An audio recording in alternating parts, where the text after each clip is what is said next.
ونصلي على رسوله الكريم أما بعد. The next words in the Basmala are Ar-Rahman and Ar-Rahim. Ar-Rahman is also one of the proper names of Allah subhanahu wa ta'ala. As we say, it's a Ismul Alam. It is exclusive to Allah Azza wa Jal, and it cannot and may not be used for any other entity. And it is also a word that describes one of the powerful attributes of Allah subhanahu wa ta'ala, and that is His Rahmah. But Ar-Rahim also means the one of mercy.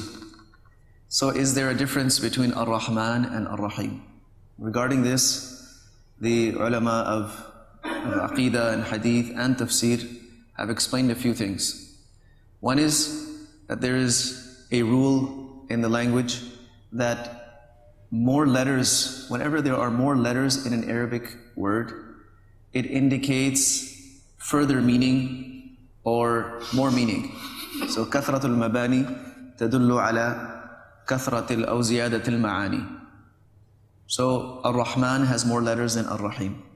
So that means that the Rahmah, the type of Rahmah that is being indicated and implied in Ar-Rahman is somewhat different, and it is more extensive than the Rahmah being implied in Ar-Rahim.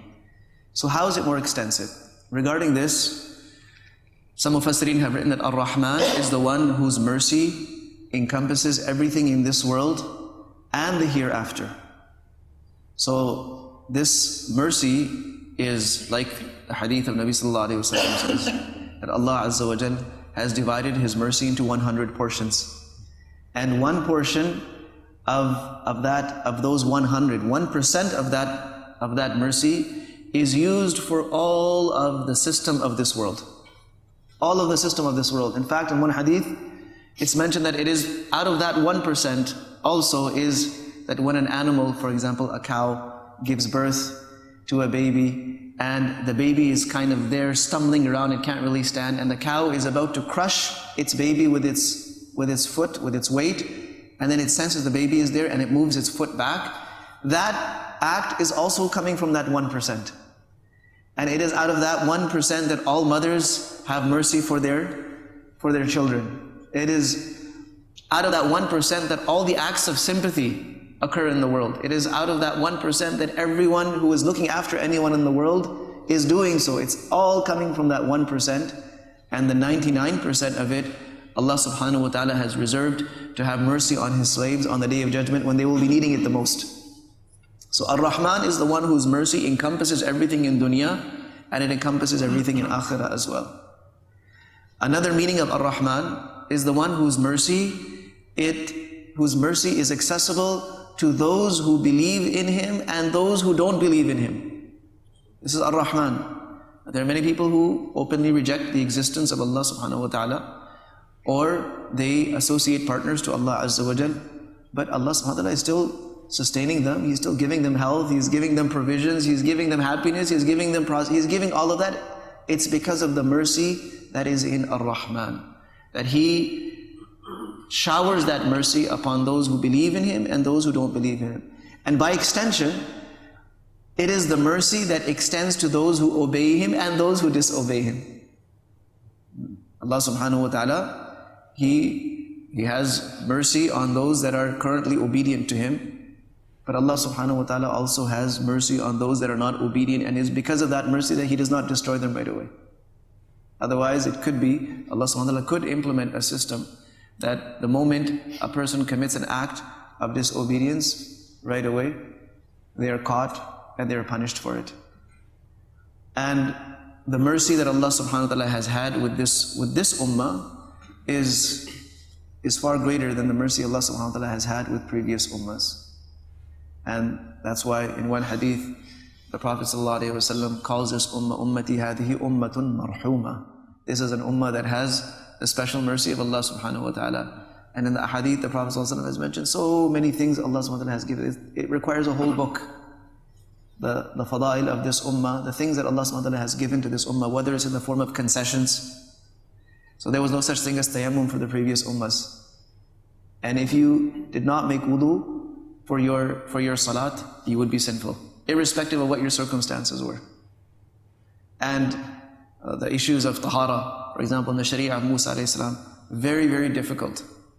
Very difficult. If a person got najasa on their body or on their clothing, then they'd have to literally scrape the skin off in order to cleanse that part of the body. And they'd have to cut that part out of their clothing in order for the clothing to be purified. There was no method of purification. And people had to pray only in the designated places of prayer. But for this ummah, Allah subhanahu wa ta'ala has made the whole earth, وَجُعِلَتْ لِيَ الْأَرْضُ مَسْجِدًا وَطَهُورًا. The whole earth is a masjid. You can pray wherever you have to pray. So, the mercy of Allah subhanahu wa ta'ala that is indicated in Ar-Rahman is very broad, and it extends beyond and beyond. And it is the rule of Allah subhanahu wa ta'ala, and He has written this on His arsh, and this has been with Allah subhanahu wa ta'ala before He created the heavens and the earth. Sabaqat rahmati ghadabi.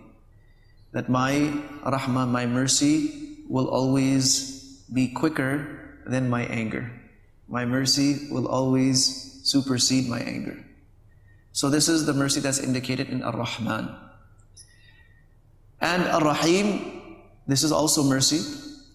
But this mercy is for those, this is that special mercy, that exclusive mercy that Allah subhanahu wa ta'ala gives to those that are obedient to Him, to those that believe in Him, and the rahmah that Allah subhanahu wa ta'ala gives to people either in dunya or in akhirah, one of the two.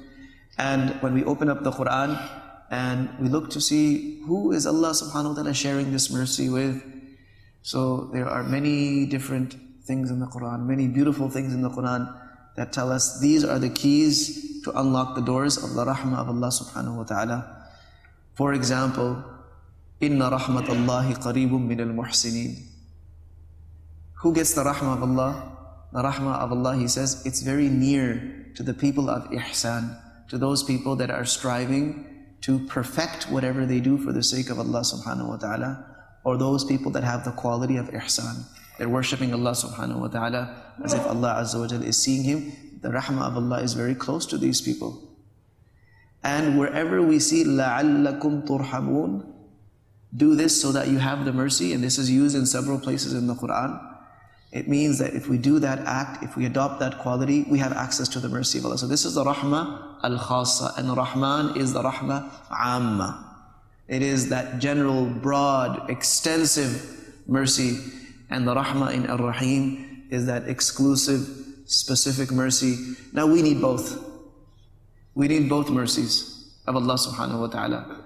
So look how beautiful this kalima is, this Bismillahir Rahmanir Rahim. We are invoking Allah subhanahu wa ta'ala.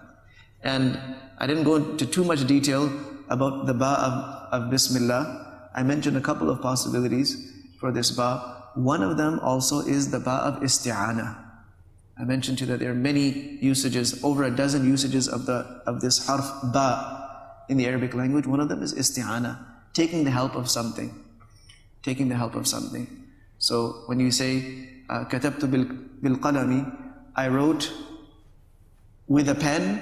In other words, I wrote using the assistance of a pen. So when I say Bismillah, I am doing whatever it is, taking the help of the name through the name, taking the help of Allah subhanahu wa ta'ala through the name of Allah subhanahu wa ta'ala. And it is also for musahaba, that I want the name of Allah and thereby the help of Allah to be included with me in this task until I complete this task.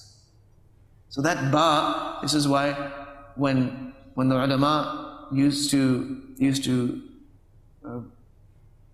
hear about someone who is speaking in matters of knowledge when they are not equipped for that knowledge, when they do not have the ample knowledge to speak about that matter, or people are speaking in matters of deen, even if it's a scholar but they're not of that caliber. So the great ulama used to say that he doesn't even know the ba of Bismillah.